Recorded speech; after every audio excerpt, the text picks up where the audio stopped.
नमस्कार साथीहरू, आजको भिडियोमा हामी नेपालमा बढ्दो लोकप्रिय र राम्रो आम्दानी दिन सक्ने खेती, उखु खेती बारे सम्पूर्ण जानकारी दिनेछौँ।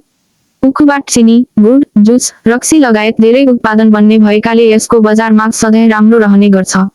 यदि तपाईँ व्यावसायिक खेती सुरु गर्ने सोचमा हुनुहुन्छ भने यो भिडियो अन्तिमसम्म हेर्नुहोस्। उखु खेतीका लागि उपयुक्त मौसम र माटो। उखु खेतीका लागि तातो तथा आर्द्र मौसम उपयुक्त मानिन्छ। 20 देखि 35 डिग्री सेल्सियस तापक्रम राम्रो हुन्छ।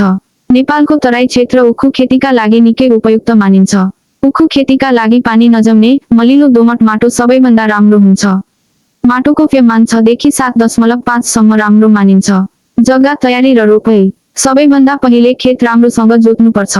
2 देखि 3 पटक जोतेपछि गोबर मल हालेर माटो मिलाउनु पर्छ। उखु सामान्यतया डाँठको टुक्राबाट रोपिन्छ। प्रत्येक टुक्रामा 2 देखि 3 वटा आँखला हुनुपर्छ। लाइनदेखि लाइनको दूरी करिब 3 फिट र बोटदेखि बोटको दूरी 1 फिट राख्नुपर्छ। सिँचाइ र मल व्यवस्थापन। उखुलाई नियमित पानी आवश्यक पर्छ। विशेष गरी रोपेको सुरुवाती समयमा माटो चिस्यानयुक्त राख्नुपर्छ। गोबर मलसँगै युरिया, DAP र पोटास प्रयोग गर्न सकिन्छ।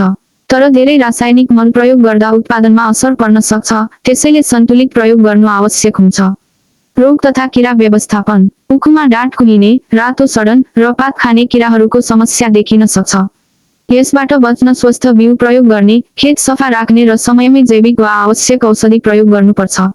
उत्पादन र आम्दानी। उखु सामान्यतया 10 देखि 18 महिनामा तयार हुन्छ। 1 बिघा जमिनबाट राम्रो व्यवस्थापन गरेमा लाखौं रुपैयाँसम्म आम्दानी गर्न सकिन्छ। उखुबाट चिनी उद्योग, गुड बनाउने उद्योग तथा जुस पसलहरूमा सजिलै बिक्री गर्न सकिन्छ। उखु खेतीका फाइदाहरू।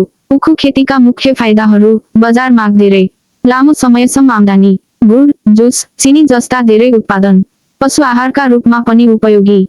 आउटो। यदि तपाईलाई उखु खेती सम्बन्धी यो जानकारी उपयोगी लाग्यो भने भिडियो लाइक, शेयर र च्यानल सब्स्क्राइब गर्न नभुल्नुहोस्। कुन खेतीको भिडियो चाहिन्छ कमेन्टमा लेख्नुहोस्।